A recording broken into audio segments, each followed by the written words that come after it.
러시아가 조만간 국가 부도 사태, 그러니까 디폴트에 빠질 위기에 놓였습니다. 첫 고비는 바로 내일입니다. 국내 경제에 미칠 파급력도 만만치 않을 것으로 보이는데요. 취재 기자 연결해서 더 자세한 내용 알아보겠습니다. 조태현 기자. 네, 조태현입니다. 네, 러시아가 내일 디폴트 사태를 겪을 가능성이 크다고요? 네, 러시아는 당장 내일 달러화 국채에 대해서 이자를 지급해야 합니다. 이 액수가 1억 1,700만 달러, 우리 돈으로 1,400억 원가량입니다. 지금 상황을 보면은 러시아가 이자를 내지 못해 디폴트에 처할 가능성을 배제할 수 없습니다. 디폴트는 빌린 돈의 원금이나 이자를 갚지 못하는 채무 불이행을 말하는데 일반적으로는 국가 규모의 경우에 주로 쓰는 말입니다. 쉽게 말하자면은 국가가 부도를 내는 겁니다. 첫 고비인 내일을 버티더라도 다음 달 초까지 만기일이 잇따라 도래하는 만큼 러시아의 디폴트는 기정사실이라는 전망이 힘을 얻고 있습니다. 이런 우려가 현실이 되면 지난 1917년 볼셰비키 혁명 이후에 러시아의 첫 국제 디폴트가 됩니다.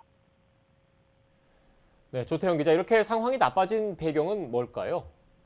역시 가장 큰 이유는 서방의 경제 제재라고 할 수 있겠습니다. 러시아 재무장관의 설명을 들어보면은 러시아가 보유한 외화는 6,400억 달러, 우리 돈으로 800조 원에 달합니다. 그런데 이 가운데 절반가량이 동결된 상황입니다. 그러니까 돈이 없는 건 아니지만 돈을 쓸 수 없는 상태라고 볼 수 있습니다. 또 국제은행간 통신협회 스위프트의 결제망 제재로 달러를 원활하게 융통할 수도 없습니다.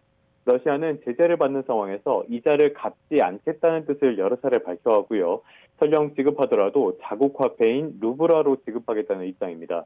국채를 달러화로 발행했고 루블화의 가치도 땅에 떨어진 상황이라 루블화로 돈을 갚겠다고 말하는 건 디폴트와 다를 바 없다는 게 대체적인 분석입니다.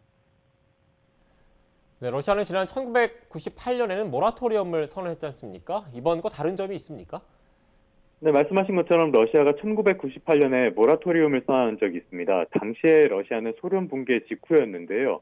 1997년에 아시아의 외환위기가 덮치면서 원자재 수출에 큰 타격을 입은 상태였습니다. 모라토리움은 지금 유예를 뜻하는데요. 쉽게 말하자면 지금은 돈이 없어서 빚을 못 갚겠지만 조만간 돈을 마련할 테니 기다려달라는 선언입니다. 디폴트의 전 단계 정도로도 볼 수 있지만 둘 다 정상적인 재정 상태가 아니라는 점에선 국가 신용에 큰 악영향을 미칩니다. 겉으로 보기엔 지금 상황도 크게 다르진 않습니다. 국제 신용평가 회사들은 러시아의 신용 등급을 디폴트 직전까지 강등한 상태입니다. 네, 금융시장에는 어떤 영향을 미칠 것 같습니까?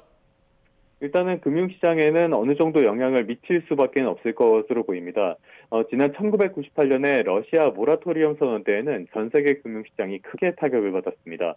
미국 역시 러시아 국채에 투자했던 헤지펀드인 롱텀 캐피탈 매니지먼트가 파산하면서 큰 후폭풍에 시달리게 됐습니다. 다만 이번에는 조금 다를 수도 있다는 전망이 나오는데요. 당시에는 러시아가 돈이 없어서 모라토리엄을 선언했다면 지금은 돈은 있지만 묶여있는 상태라 상환할 수 없는 처지이기 때문입니다. 여전히 원자재 수출에 의존하는 경제긴 하지만 국가 부채 비율이나 경제적인 체력 자체가 당시와는 수준이 다르다는 분석이 나옵니다. 국제통화기금 IMF 총재는 러시아의 디폴트 가능성이 커졌다면서도 세계적인 금융위기로 이어질 가능성에 대해선 선을 그었습니다. 최근 하락세가 이어진 국내 증시는 오늘도 이런 우려 때문에 약세를 보이고 있습니다. 코스피가 지금 0.7%가량 떨어져서 1620선까지 밀려난 상태고요. 코스닥도 0.1% 약보합세를 보이고 있습니다. 특히 코스피 시장에서는 외국인이 계속적으로 자금을 빼내는 모습을 보이고 있습니다. 네, 금융시장에 미칠 영향이 크지는 않다고 해도 실물 경제 측면에선 적지 않은 타격도 있을 전망이죠? 먼저 좀 짚어볼게 러시아가 세계 경제에서 차지하는 비중인데요. 국내 총생산, 그러니까 GDP 기준으로 봤을 때 1.7% 수준입니다. 상대적으로 작은 편이라고 할 수 있는데 문제는 러시아가 여전히 천연자원에 의존하는 경제 구조로 돼 있다는 점입니다.